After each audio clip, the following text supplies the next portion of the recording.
आज का हमारा टॉपिक है मेंटल रिटार्डेशन। मेंटल रिटार्डेशन क्या होता है कि बच्चे के अंदर मंदबुद्धि का होना। बच्चे का मंदबुद्धि यानी उसका आईक्यू लेवल नॉर्मल से कम होता है, तो उसको हम बोलते हैं mental retardation. Mental retardation is a state of development deficit. Deficit का मीनिंग होता है कम होना। तो मेंटल रिटार्डेशन क्या है? एक ऐसी स्टेट है जिसके अंदर डेवलपमेंट डिफिसिट, उसका प्रॉपर डेवलपमेंट नहीं हो पाता है। बिगिनिंग इन चाइल्डहुड, और कब शुरू होती है? चाइल्डहुड में शुरू होती है।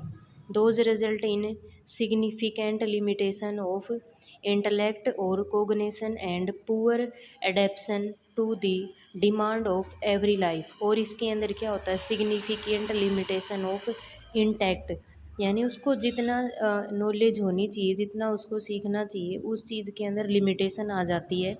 और कोग्निशन, सोचने समझने की उसकी क्षमता, वो नॉर्मल से कम मिलेगी। पुअर एडेप्शन, किसी भी चीज़ को अच्छी तरीके से अडेप्ट नहीं कर पाएगा। To the demand of every life, उसकी ज़िंदगी में हर दिन उसको जितनी ज़रूरत है उसके अकॉर्डिंग उसके अंदर एबिलिटी नहीं होगी हर चीज़ को परसीव करने की या किसी चीज़ के बारे में सोचने की। यह कंडीशन हमें 18 ईयर से पहले देखने को मिलती है। एक ऐसी कंडीशन है जिसमें पेशेंट का आईक्यू लेवल 70% से कम हो जाएगा, जिसमें उसकी मेमोरी, लर्निंग, रीजनिंग की जो क्षमता है वो कम हो जाएगी। यानी 18 ईयर की एज होती है उससे उस टाइम पर हमें देखने को मिलता है, इससे पहले की एज में। और इस कंडीशन के अंदर जो बच्चा है या जो भी पेशेंट है उसका आईक्यू लेवल हमें 70% से कम मिलेगा। तो 70% से आईक्यू लेवल कम है तो उसकी मेमोरी मेमोरी यानी याददाश्त, उसकी लर्निंग, किसी भी चीज़ को सीखने की कैपेसिटी, रीजनिंग, तो ये सभी एबिलिटी हैं नॉर्मल से कम हो जाएंगी। तो ये होता है मेंटल रिटार्डेशन। ईटियोलॉजी क्या है इसकी? विकसित देशों में 1 से 3% जनसंख्या मेंटल रिटार्डेशन से ग्रस्त होती है। विकसित जिनका डेवलपमेंट जिनका डेवलपमेंट हो चुका है, कंप्लीट डेवलपमेंट जिन कंट्रीज़ का हो चुका है, उनके अंदर क्या है? 1 से 3% पॉपुलेशन मेंटल रिटार्डेशन से ग्रसित है, सफ़र कर रही है। 40 से 70% लोगों का ट्रीटमेंट संभव है, उनको हम ट्रीट कर सकते हैं। बॉयज़ गर्ल में रेशो कितना है? 2:2:2.1 इसका रेशो होता है। ठीक है। उसके बाद में क्लासिफिकेशन स्टेज के अकॉर्डिंग है। स्टेज और आईक्यू लेवल। मिल्ड हम किसको बोलते हैं? जिसका आईक्यू लेवल 50 से 70 के बीच में होता है तो उसको हम मिल्ड मेंटल रिटार्डेशन बोलते हैं। और मॉडरेट किसको बोलेंगे? जिसका आईक्यू लेवल 35 से 50% होगा, उसको हम मॉडरेट की कैटेगरी के अंदर रखेंगे। सीवर के अंदर 20 से 35 जिनका आईक्यू लेवल होगा उसको सीवर के अंदर। और प्रोफाउंड होता है 20 से भी कम, यानी उसकी मेंटल कंडीशन बहुत लो है। तो ये स्टेज के अकॉर्डिंग है। उसके बाद में ईटियोलॉजी यानी इसके कोज क्या होंगे? ईटियोलॉजी है इन्फेक्शन, किसी भी तरह का इन्फेक्शन, वो चाहे इंट्रायूट्राइन लाइफ में हो या बच्चा पैदा होने के बाद में उसके अंदर कोई दिक्कत हुई हो। इंट्रायूट्राइन लाइफ में था तब मदर को कोई इन्फेक्शन था तो वो बच्चे के अंदर ट्रांसमिट होगा, तो उसकी वजह से बच्चे के अंदर क्या हो सकता है? मेंटल रिटार्डेशन हो सकता है। HIV इन्फेक्शन है, HIV इन्फेक्शन की वजह से भी मदर के अंदर ये इन्फेक्शन था तो बच्चे के अंदर ट्रांसमिट होने की वजह से उसके अंदर मेंटल रिटार्डेशन होने के चांस होते हैं।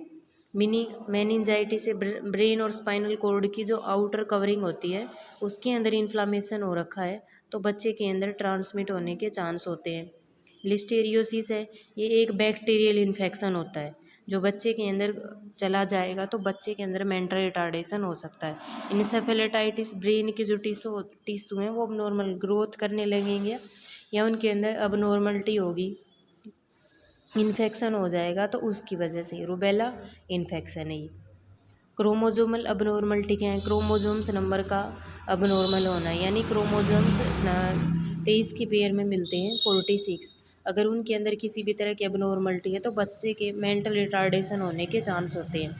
क्रोमोजोमल ट्रांसलोकेशन, यानी जिस जगह पर वहाँ उसको अटैच होना चाहिए वो अपनी सही जगह पर अटैच नहीं होता तो वो क्रोमोजोमल ट्रांसलोकेशन है, यानी अपनी सही लोकेशन के ऊपर वो नहीं है। डिफेक्ट इन दी क्रोमोजोम्स और क्रोमोजोमल इनहेरिटेंस, यानी उनकी संख्या नॉर्मल से कम हो जाना या उनके अंदर और कोई दिक्कत है तो वो इसके अंदर इंक्लूड करते हैं। Error of chromosomal number, chromosomes के नंबर हैं 46 या 23 का पेयर, तो उसके अंदर कोई अबनॉर्मलिटी है तो वो मेंटल रिटार्डेशन को कोज कर सकता है। पेरीनेटल फैक्टर क्या होंगे, यानी जब बच्चा अपनी मदर के फिटनेस के सॉरी इंट्रायूटराइन लाइफ के अंदर है, भ्रूण विकास में प्रॉब्लम, उसका प्रॉपर डेवलपमेंट नहीं होता है तो मेंटल रिटार्डेशन कोज करेगा।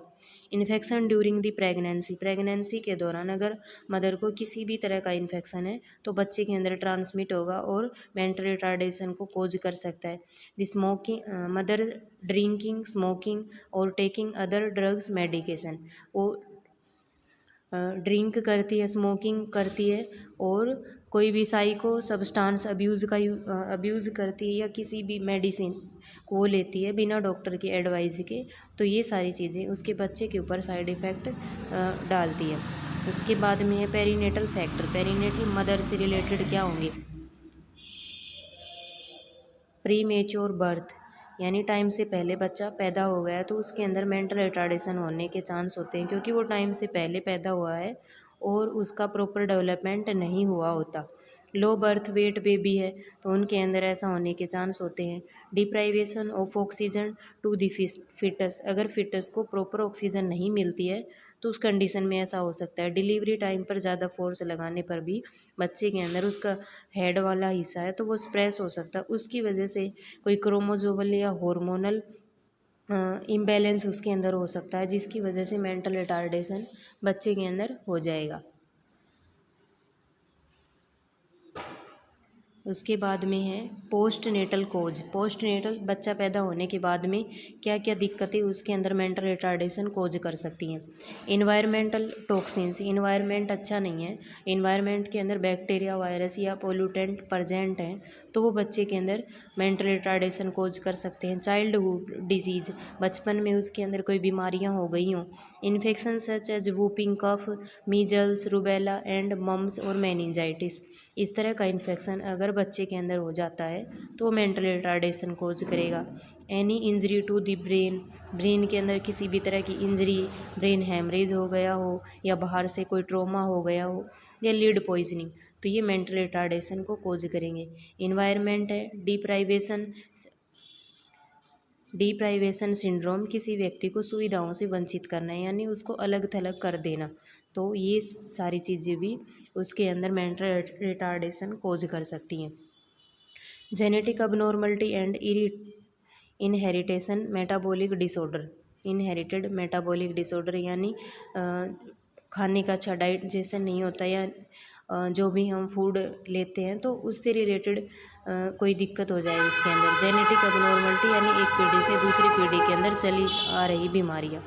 रेट सिंड्रोम, एक ये फीमेल बेबी होता है उसके अंदर ज़्यादा देखी जाती है, हमें फीमेल बेबी के अंदर ये एबनॉर्मलिटी हमें देखने को मिलती है और उसके नर्वस सिस्टम के अंदर प्रॉब्लम हो जाती है। हर्गर सिंड्रोम और हंटर सिंड्रोम, ये भी एक अबनॉर्मल कंडीशन है जिसके अंदर हाथ पैर है अबनॉर्मल तरीके से मुड़ जाते हैं। मेटाबॉलिक है कॉन्जेनाइटल हाइपोथायराइडिज्म, हाइपोथायराइडिज्म है बच्चे को पैदा होता तभी से तो मेंटल रिटार्डेशन को कोज कर सकता है। हाइपोग्लाइसीमिया है तो ये कंडीशन भी उसके अंदर मेंटल रिटार्डेशन कोज कर सकती है। हाइपर बिलीरुबिन का लेवल है नॉर्मल से ज़्यादा है वो कंडीशन। माल न्यूट्रिएट बच्चा है तो उसके अंदर टॉक्सिक वाली चीज़ें उसके शरीर के अंदर चली गई हों। एल्कोहल और कोकीन है, इन सारी चीज़ों का यूज़ मदर करती हो। Lead poisoning, sewer head injury, उसकी हेड इंजरी हो गई हो। पुअर इन्वायरमेंटल कंडीशन है पुअर है, अच्छी नहीं है, तब भी ऐसा हो सकता है। अंडर स्टिमुलेशन के अंदर वो रहता है। अपर्याप्त मेडिकल केयर, और बच्चे को हम अच्छी मेडिकल केयर प्रोवाइड नहीं करते तब उसके अंदर मेंटल रिटार्डेशन होने के चांस हो सकते हैं। इसके बाद में है साइन एंड सिम्टम। पेशेंट के अंदर क्या साइन सिम्टम होंगे, मौखिक भाषा विकास में देरी यानी बोलना वो लेट सीखेगा, नॉर्मल जिस एज में सीखना चाहिए उससे लेट वो बोलना सीखेगा। Deficit in memory skill, memory यानी अपनी मेमोरी से रिलेटेड जो भी स्किल है वो जैसे लर्निंग, थिंकिंग, रीजनिंग, इन सभी को वो सीखने में उसको दिक्कत होगी। Difficulty learning social rule, society के अंदर जो भी रूल रेगुलेशन है उनको नहीं सीख पाएगा। Difficulty with problem solving skills को सीखने में उसको दिक्कत होगी, और खुद की देखभाल नहीं कर पाना और खुद की प्रॉपर केयर नहीं कर पाएगा। सोशल जागरूकता कम, अपनी सोसाइटी से रिलेटेड हो, अवेयरनेस उसके अंदर प्रेजेंट नहीं होगी।